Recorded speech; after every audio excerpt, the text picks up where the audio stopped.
ഒരു കിടുക്കാച്ചി സെറ്റ് സാധനമാണ് നമ്മൾ ഉണ്ടാക്കാൻ പോകുന്നത്.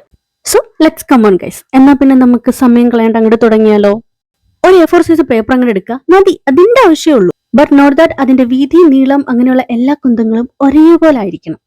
And of course definitely we need നമ്മുടെ ഐസ്ക്രീമിന്റെ സ്റ്റിക്ക്. ഈ ഇടയ്ക്ക് ഇത് കുറെ അങ്ങോട്ട് മേടിച്ചു വെച്ചോണ്ട് ഒരുപാട് അങ്ങോട്ട് ഇരിപ്പുണ്ട്. ഇത് വെച്ചിട്ട് എന്തെങ്കിലുമൊക്കെ ക്രാഫ്റ്റിങ്ങിന് ചെയ്യാൻ വേണ്ടിയിട്ട് ഭയങ്കര ത്വര. ഇതിൽ കാണുന്ന പോലെ നമ്മൾ ഓരോ സ്റ്റിക്കും പേപ്പറിന്റെ മുകളിലും താഴെയായിട്ട് ഇങ്ങനെ ഒട്ടിച്ചെടുക്കണം. പണ്ടൊക്കെ ഒരു ഐസ്ക്രീം സ്റ്റിക്കിന് വേണ്ടി എന്തോരം ഓടിയിട്ടുണ്ട്. അതൊക്കെ ഒരു കാലം. അങ്ങനെ നമ്മളെ പരിപാടി കഴിഞ്ഞു.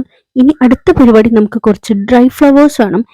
ഇത് കഴിഞ്ഞ പ്രാവശ്യം നമ്മുടെ ട്രിവാൻഡ്രത്തെ ചാലയിൽ ഒരു ചെറിയൊരു ഷോപ്പിങ്ങിന് പോയപ്പോൾ ഞാൻ മേടിച്ചതാണ്. കുറച്ചധികം ക്രാഫ്റ്റ് ഐറ്റംസ് നല്ല അഫോർഡബിൾ റേറ്റിൽ ഞാൻ പർച്ചേസ് ചെയ്തിട്ടുണ്ടായിരുന്നു. ആ വീഡിയോ നിങ്ങൾ കണ്ടിട്ടില്ലെങ്കിൽ ഉറപ്പായിട്ടും ചെക്ക് ചെയ്ത് നോക്കണം കേട്ടോ. കഴിഞ്ഞ പ്രാവശ്യം ഞാൻ അവിടെ ഷോപ്പിങ്ങിന് പോയപ്പം ഈ ഡ്രൈ ഫ്ലവേഴ്സ് മേടിക്കാനുള്ള കാശിൻ്റെ കയ്യിലില്ലായിരുന്നു. കാരണം ഞാൻ ഓൾറെഡി പർച്ചേസ് ഒക്കെ കഴിഞ്ഞിട്ട് ലാസ്റ്റ് മിനിറ്റിലാണ് ഈ ഒരു സംഭവം ഞാൻ കണ്ടത്. അപ്പോഴേക്കും നമ്മുടെ കയ്യിലെ മണി തീർന്നു പോയി. പക്ഷെ നമ്മൾ അങ്ങനെ വിടുവോ? അങ്ങനെ ഈ മാസം ഞാൻ അന്വേഷിച്ച് പോയി വീണ്ടും മേടിച്ചൊരു സാധനമാണ് ഈ ഡ്രൈ ഫ്ലവർ. ഒത്തിരി വെറൈറ്റീസ് ഓഫ് ഫ്ലവേഴ്സ് ആണുള്ളത്. എന്തായാലും എന്റെ മരമണ്ടയിൽ ഇത് വെച്ചിട്ട് കുറച്ചധികം ക്രാഫ്റ്റ് ഐഡിയാസ് ഉണ്ടെന്ന് കരുതിക്കോ. എന്തായാലും ഫോർ മൈ അപ്കമിങ് വീഡിയോസ് ഞാൻ എന്തായാലും അതൊക്കെ അപ്ലോഡ് ചെയ്യാം. അങ്ങനെ ഏതാണ്ട് ഞാൻ ഉദ്ദേശിച്ച സാധനം പകുതിയോളം റെഡിയാക്കിയിട്ടുണ്ട്. ഇനി നമ്മുടെ നെക്സ്റ്റ് പരിപാടി ഇതിനെ ഒന്ന് ത്രെഡിലോട്ട് നമ്മളൊന്ന് ഒട്ടിച്ചെടുക്കണം. നമ്മുടെ ജൂട്ടിന്റെ ത്രെഡ് തന്നെ മതി. ആദ്യം നമ്മുടെ ഫെവിക്കോളിന്റെ ഗമ്മൂച്ച് അങ്ങോട്ട് ഒട്ടിക്കാൻ നോക്കി, ബട്ട് പണി പാളിപ്പോയി ഗൈസ്. പിന്നെ നമ്മുടെ അഡേസീവ് ടേപ്പ് തന്നെ വെച്ച് ഞാൻ അതിനെ അങ്ങോട്ട് സ്റ്റിക്ക് ചെയ്തു.